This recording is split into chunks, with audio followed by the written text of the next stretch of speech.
And one of the challenges women face is adequate female representation in trade unionism.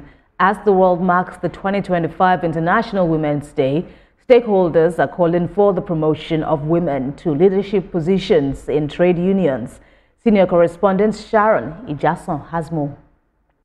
In March 2023, the World Bank released a report that pegged the female labor force at 48%. In trade unionism at the national level, labor centers usually have a general secretary and national president at the helm of affairs. At the state level, labor centers have chairpersons as heads. The Trade Union Congress of Nigeria, TUC, does not have any female chairperson across the country, but has a few state secretaries. Currently, only the Labour State chapter of the Nigerian Labour Congress (NLC) has a woman as a chairperson, while 36 others are male. Let us allow more women, participation of women. They should not relegate the women to only the women committee. They should allow the women into the mainstream and the center of labor. Women can actually contribute if they are given the chance and the opportunity. Women are well endowed, they are knowledgeable, they are also what? They also fight to ensure that justice is served for the workers. Affiliate trade unions in Nigeria also lack adequate women representation. I met with Nike Joseph, the Deputy President of the Association of Senior Staff of Banks, Insurance and Financial Institutions as BFI. She shared a perspective on the issue of women representation in labor activism. To encourage women to take up leadership positions in various unions that we have across the world. It is our time, it is our moment. If we are not there, most of these things, men don't feel it. We are the ones that feel the pain. We are the ones that know what we go through, especially in our workplaces. And we are the ones that can decide for ourselves. The International Labour Organization (ILO) conducted research and provided information on gender equality and trade union action. The organization stressed the need for promotion of women to leadership positions in trade unions, non-discrimination, and equal pay for equal work of equal value, work-life balance, as well as end to violence and harassment against women in the world of work. The General Secretary of the NLC, Emmanuel Uwoja, spoke on the administrative structure of labor centers. The trade union movement has also consciously tried to cultivate and bring forth the role of women, the inevitability and the desirability of women in leadership roles in trade unions. Women's rights are known as human rights as the world collaborates to celebrate women in the month of March. Relative stakeholders are concerned about the positioning of women in trade unionism. They encourage that women should take strategic position in trade unionism. Sharon Ijason, TVC News. For more on the International Women's Day, the Chief Operating Officer of Pirano Energy, who's also the founder of Project Lead, Uzoamaka Malu, joins me now from Lagos. Thanks a lot for joining us and happy International Women's Day to you. The theme of this year is Accelerate Action in terms of attaining gender equality. What are your thoughts? Okay, hi.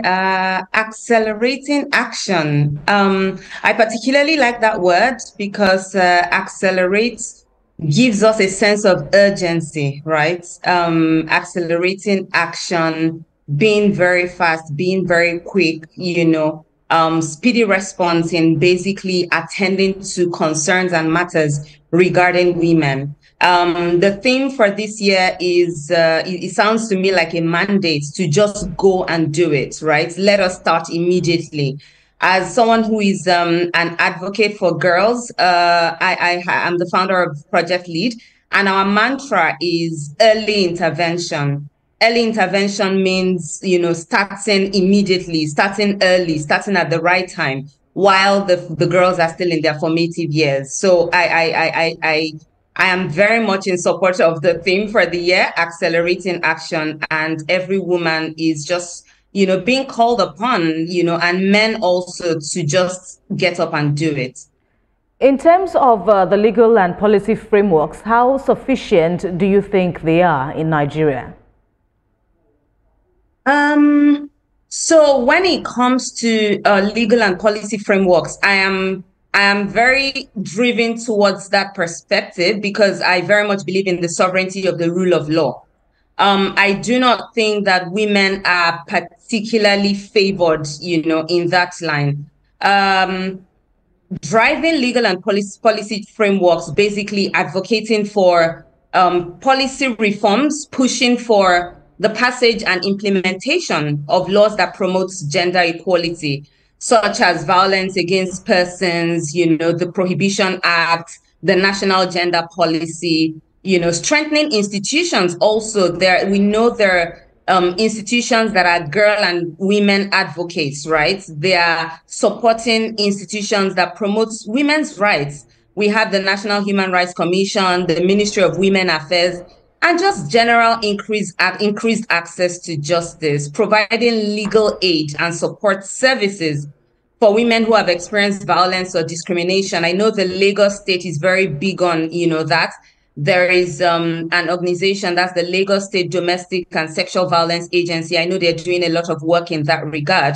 So I do not think at the moment that we have sufficient legal and policy frameworks to support women. I'm really hoping that as a country, as states, different states in the country, we can all come together to begin to drive this narrative.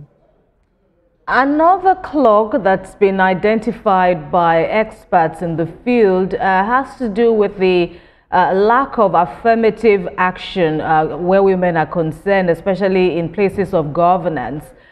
Basically, what are your thoughts in this regard? Okay, so I'll start from the leadership angle, right? So I'll say it's a cultural thing. It's both a cultural and a religious thing.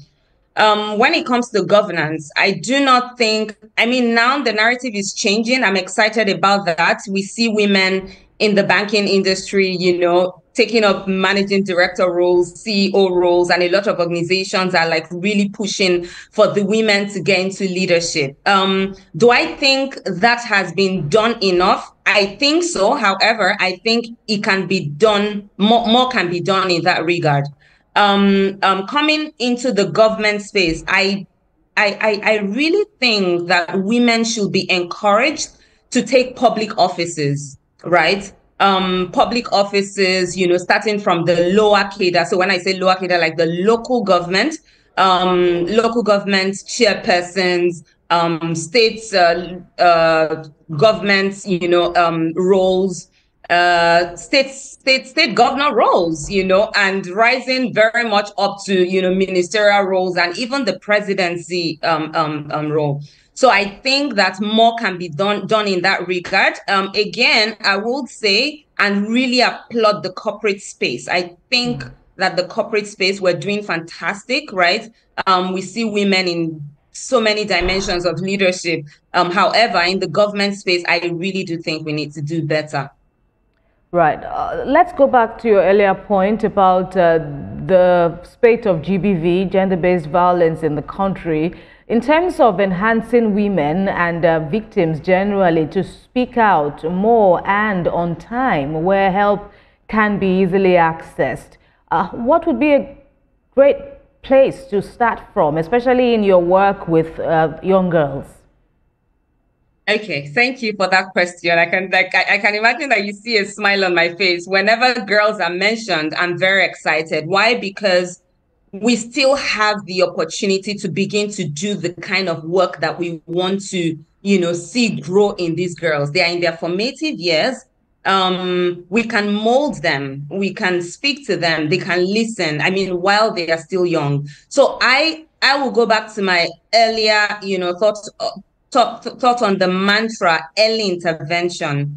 Starting with these people while they're still young. So gender-based violence and social norms is something that I wouldn't say we're used to it. I would say that it's something that that is all over the place. We see it, we breathe it, we can tangibly touch it, right? First things first is to raise awareness, right? So using the media, using education, community outreach, just to raise this awareness.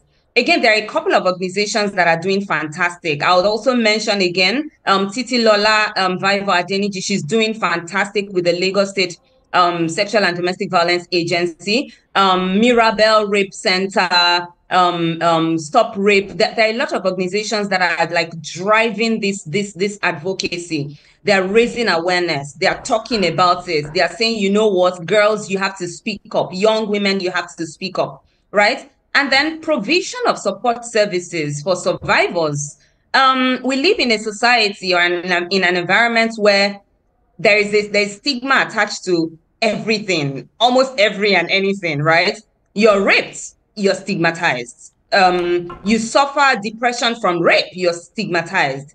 And it's just really sad that people actually are shut up because they do not want to suffer the consequences of speaking up. So provision of support services for survivors, that is extremely important.